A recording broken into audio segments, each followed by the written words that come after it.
विशाल और सूना रेगिस्तान था। चारों ओर दूर दूर तक रेत के ऊंचे ऊंचे टीले फैले हुए थे। सूरज आग बरसा रहा था और हवा भी इतनी गर्म थी कि सांस लेना मुश्किल हो रहा था। उसी रेगिस्तान में एक छोटा सा बंदर रहता था। उसका नाम चिंटू था। चिंटू बहुत चंचल था, लेकिन आज वो बिल्कुल थका हुआ और उदास था, क्योंकि उसे बहुत तेज प्यास लगी थी। पिछले 2 दिनों से उसे पानी की एक बूंद भी नहीं मिली थी। वो एक टीले से दूसरे टीले तक कूद कूद कर पानी की तलाश कर रहा था। कभी उसे लगता कि दूर कहीं चमकता हुआ पानी दिख रहा है, लेकिन पास जाने पर पता चलता कि वो सिर्फ मृग तृष्णा थी। चलते चलते चिंटू को एक पुराना सूखा हुआ पेड़ दिखा। वो उसकी छाया में थोड़ी देर बैठ गया और भगवान से प्रार्थना करने लगा कि कहीं से पानी मिल जाए। तभी उसे रेत पर कुछ हरी सी चीज नजर आई। वो ध्यान से देखने लगा और धीरे धीरे वहां पहुंचा। वहां जमीन थोड़ी नम थी। चिंटू को उम्मीद जगी। उसने अपने नन्हे हाथों से रेत खोदनी शुरू की। थोड़ी देर बाद उसे ठंडा पानी दिखाई दिया। खुशी से उसकी आंखों में आंसू आ गए। उसने जमकर पानी पिया और अपनी प्यास बुझाई। कुछ देर बाद उसकी जान में जान आई। चिंटू ने सोचा कि ये पानी वो सिर्फ अपने लिए नहीं रखेगा। उसने आसपास रहने वाले पक्षियों और जानवरों को भी बुलाया। सबने मिलकर पानी पिया और चिंटू का धन्यवाद किया। उस दिन चिंटू ने सीख लिया कि उम्मीद और मेहनत से रेगिस्तान में भी जीवन मिल सकता है और खुशियां बांटने से और बढ़ जाती हैं। घने जंगल के बीचों बीच एक ऊंचा रहस्यमयी पहाड़ था। उसकी चट्टानें इतनी खड़ी थी कि ऊपर देखकर ही डर लगने लगता था। उसी पहाड़ की एक संकरी चट्टान पर एक नन्हा सा बंदर का बच्चा फिसलकर फंस गया। नीचे गहरी खाई थी और ऊपर चढ़ने का कोई आसान रास्ता नहीं। डर के मारे वो रोने लगा। उसकी आवाज पूरे जंगल में गूंजने लगी। थोड़ी ही देर में उसकी माँ की नजर उस पर पड़ गई। माँ बंदर का दिल जैसे थम सा गया। उसका बच्चा खतरे में था। बिना एक पल सोचे समझे उसने पहाड़ की ओर दौड़ लगा दी। रास्ता कांटों, पत्थरों और जंगली झाड़ियों से भरा था, पर माँ के कदम नहीं रुके। उसके लिए उस पल दुनिया में सिर्फ उसका बच्चा था। पहाड़ पर चढ़ते समय अचानक एक विशाल बाज ने हमला कर दिया। शायद उसे लगा कि माँ बंदर आसान शिकार है, लेकिन माँ ने डर के बजाय गुस्से और साहस को चुना। उसने पूरी ताकत से बाज पर झपट्टा मारा। दोनों के बीच भयानक संघर्ष हुआ। बाज के नुकीले पंजे लगे। माँ को चोट आई, खून बहने लगा, लेकिन उसने हार नहीं मानी। आखिरकार बाज हार मानकर उड़ गया। अब माँ धीरे धीरे चट्टानों पर चढ़ती हुई अपने बच्चे तक पहुंची। बच्चा कांप रहा था। माँ ने उसे सीने से लगा लिया। उस एक पल में उसकी सारी थकान, दर्द और डर गायब हो गया। उसने बच्चे को पीठ पर बांधा और बेहद सावधानी से नीचे उतरने लगी। जब वे सुरक्षित जमीन पर पहुंचे तो जंगल मानो राहत की सांस लेने लगा। ये सिर्फ एक बचाव नहीं था, ये माँ के प्यार और साहस की जीत थी। हरे भरे जंगल की गोद में एक तोता था, रंग बिरंगा सा, डाल डाल पर उड़ता फिरता, बोली में मधुर, मन से सच्चा सा। उसी जंगल में रहता था एक नटखट सा बंदर प्यारा, पेड़ों पर कूदे, हंसी बिखेरे, सबका मन था उसे दुलारा। एक दिन मिली राहें उनकी नदी किनारे, आम के पेड़ तले, तोते ने गाया मीठा गीत, बंदर ताली बजा बजा के हंसे। धीरे धीरे दोस्ती गहरी हुई, दुख सुख बांटना सीख गए। तोता खबरें दूर की लाता, बंदर मुश्किल में साथ खड़े। जब शिकारी आया जंगल में, तोते ने ऊपर से चिताया, बंदर ने फुर्ती से सबको सुरक्षित जगह पहुंचाया। कभी बारिश कभी धूप आई, दोस्ती पर आंच ना आई। एक उड़ान एक छलांग सही, पर दिलों में दूरी ना आई। सीख मिली इस प्यारी कथा से, दोस्ती रंग रूप न देखे, जो साथ निभाए हर हाल में, वही सच्चा मित्र कहलाए। एक घने जंगल में एक पुराना पीपल का पेड़ था। उसी पेड़ की जड़ों में एक सांप रहता था और पास ही झाड़ियों में एक नेवला। जंगल के सभी जानवर हैरान थे, क्योंकि सांप और नेवला तो जन्मजात दुश्मन माने जाते हैं, लेकिन इन दोनों की कहानी अलग थी। एक दिन जंगल में भयानक आग लग गई। नेवला आग में फंस गया और भाग नहीं पा रहा था। तभी सांप ने अपनी जान की परवाह किए बिना रास्ता दिखाया और नेवले को सुरक्षित जगह तक ले गया। कुछ दिनों बाद सांप बीमार पड़ गया। नेवले ने उसके लिए फल, पानी और जड़ी बूटियां लाकर उसकी सेवा की। धीरे धीरे दोनों की दोस्ती गहरी हो गई। उन्होंने साबित कर दिया कि सच्ची दोस्ती दुश्मनी, डर और जाति से भी बड़ी होती है। जंगल के जानवरों ने उनसे ये सीखा कि समझ और भरोसे से हर रिश्ता खूबसूरत बन सकता है। एक छोटे से गांव में एक नन्हा बंदर रहता था, जो बिल्कुल आदमी जैसा दिखता था। वो छोटी सी शर्ट और पैंट पहनता और सिर पर टोपी लगाता था। गांव वाले उसे प्यार से मोनू कहते थे। मोनू बहुत समझदार था। वो किसी से भीख नहीं मांगता, बल्कि अपने पेट भरने के लिए हर घर जाकर छोटा मोटा काम करता था। कहीं वो झाड़ू लगाता, कहीं पानी भर देता, तो कहीं बच्चों को पढ़ते देख खुश हो जाता। बदले में लोग उसे रोटी, फल या थोड़ा सा दूध दे देते। मोनू हर चीज बड़े सम्मान से स्वीकार करता और मुस्कुराकर धन्यवाद करता। शाम को वो गांव के मंदिर के पास बैठकर अपना खाना खाता और आसमान को देखता। उसे लगता कि मेहनत से कमाया गया खाना ही सबसे मीठा होता है।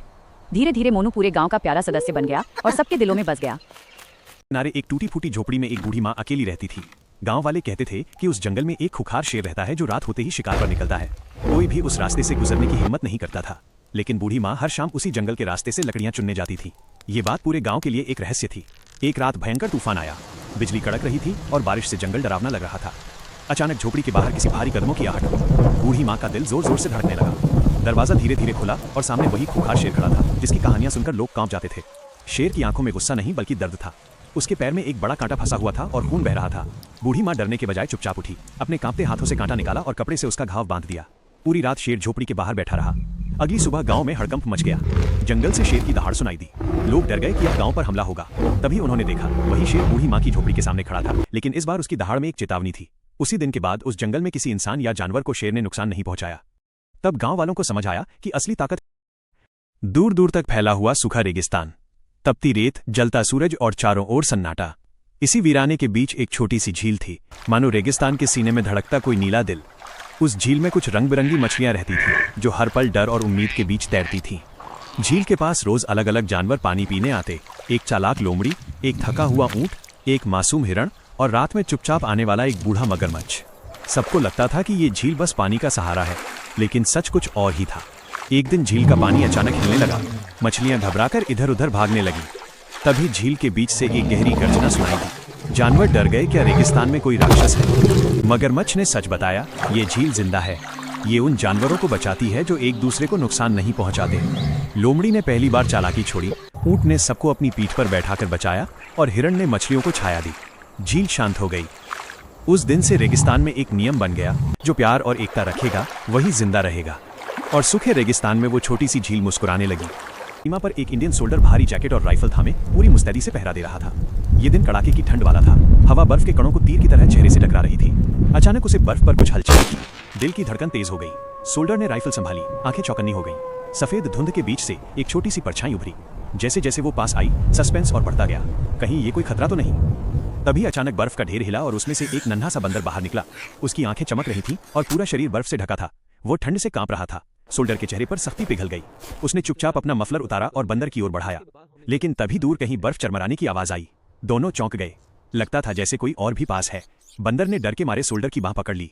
कुछ पल तक सन्नाटा रहा, फिर पता चला कि वो आवाज बर्फ का छोटा सा हिमस्खलन था। खतरा टलते ही बंदर ने राहत की सांस ली और शरारती अंदाज में सोल्डर को सलाम किया। सोल्डर हंस पड़ा। बर्फ गिरती रही, दिन ढलता गया और उस एक दिन की बर्फबारी में एक अनोखी दोस्ती जन्म ले चुकी थी, जो थ्रिल से भरी थी पर दिल को बेहद प्यारी लगती थी। क्या आप चाहेंगे? गांव के किनारे एक पुराना बजरंगबली का मंदिर था। मंदिर के ठीक सामने एक विशाल पीपल का पेड़ खड़ा था, जिसकी डालियों पर हमेशा एक छोटा सा बंदर बैठा रहता। लोग कहते थे, ये बंदर कोई साधारण नहीं है। इसकी आंखों में अजीब सी चमक और चेहरे पर मानो भक्ति बसी रहती थी। हर सुबह जब पुजारी मंदिर के कपाट खोलता, वो बंदर सबसे पहले पेड़ से उतरकर मंदिर की सीढ़ियों पर बैठ जाता। जैसे ही हनुमान चालीसा की आवाज गूंजती, वो बंदर आंखें बंद कर लेता। लोग मुस्कुराते, कुछ हंसते, लेकिन किसी को अंदाजा नहीं था कि उसके दिल में क्या चल रहा है। एक दिन गांव में कुछ शरारती लोग आए। उन्होंने मंदिर के सामने शोर मचाया और बजरंगबली की मूर्ति का अपमान करने लगे। ये देखकर बंदर की आंखों में क्रोध की ज्वाला जल उठी। वो पेड़ से कूद पड़ा, जोर से चीखा और उन लोगों पर टूट पड़ा। उसकी ताकत देखकर सब डर गए और भाग खड़े हुए। तभी अचानक मंदिर के भीतर से घंटियां अपने आप बजने लगी। हवा तेज हो गई और लोगों को ऐसा महसूस हुआ मानो बजरंगबली स्वयं वहां उपस्थित हो। बंदर शांत होकर मूर्ति के सामने बैठ गया। उसकी आंखों से आंसू बहने लगे, क्रोध के नहीं, भक्ति और प्रेम के आंसू। उस दिन के बाद गांव वालों को समझ आ गया कि सच्ची भक्ति रूप नहीं देखती। वो बंदर सिर्फ जानवर नहीं था, बल्कि बजरंगबली की जीवित भक्ति था, जो कभी क्रोध बनकर रक्षा करता है और कभी खुशी बनकर प्रेम सिखाता है। जय बजरंगबली। पहाड़ों में तेज हवाएं चल रही हैं और सन्नाटा है।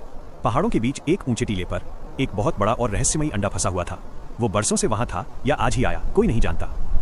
तभी अचानक संतुलित होकर टीले से नीचे लुढ़कने लगा, पत्थरों से टकराता हुआ, धूल उड़ाता हुआ। वो अंडा सीधे नीचे एक शांत गांव के बीचों बीच जाकर गिरा। धमाक! पूरा गांव दहल गया। लोग अपने घरों की खिड़कियों और दरवाजों से सहमे हुए बाहर निकले। भीड़ जमा हो गई, लेकिन सब अंडे से एक सुरक्षित दूरी पर थे। कोई फुसफुसाया, तारांकन, ये क्या चीज है? क्या ये आसमान से गिरा है? दूसरा बोला, तारांकन चुप रहो, इसके अंदर जरूर कुछ जिंदा है। जैसे ही उसने ये कहा, अंडा जोर से हिला। दरारें अब गहरी होने लगी थीं। गांव वालों की सांसें थम गईं। बच्चे डर के मारे अपनी मां के आंचलों में छिप गए। और तभी दरारों के बीच से एक अजीब सी नीली रोशनी फूट पड़ी। वो इतनी तेज थी कि सबकी आंखें चौंधिया गईं। अब गांव वालों को समझ आ गया था, ये कोई साधारण अंडा नहीं है। यह या तो किसी बड़े खतरे का आगाज है या फिर किसी ऐसे चमत्कार का जिसने इस दुनिया में सदियों बाद कदम रखा है। अंडा पूरी तरह टूटने ही वाला था कि खैर, अब तो असली मजा तब आएगा जब हमें पता चलेगा कि अंदर से निकला क्या।